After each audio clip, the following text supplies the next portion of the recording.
ito ay rated SPG. Striktong patnubay at gabay ng magulang ang kailangan. Malaki ang problema ni Olga lalo na ngayong wala siyang kaalam-alam kung nasaan si Tanggol. Kailangan niya agad itong mahanap bago pa si Ramon ang makahanap dito.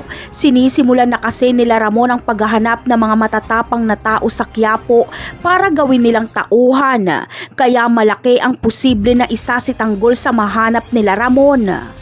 Kaya naman, ito ang kinakatakutan ni Olga. Pero ayon kay Olga ay kahit pagaano kalawak ang mundo ay mahanap at mahanap niya si Tanggol. Ngunit sa pagpunta ni Olga sa lugar nila Bubbles ay gulat na gulat siya dahil nakita niyang kasama ni Bubbles si Tanggol. Gustong malaman ni Olga kung ano ang kinalaman ng kanyang anak sa buhay ni Tanggol.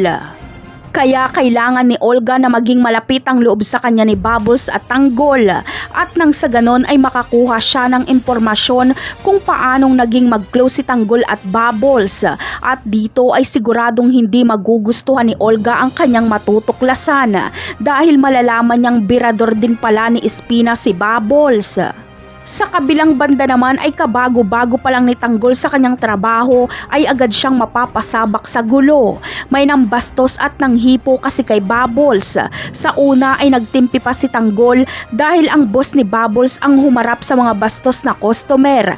Pero noong binugbog si Boss B ay dito na nakisali si Tanggol at binugbog niya naman ang mga bastos na customer. Napakarami pa nating dapat abangan sa mga susunod na episode.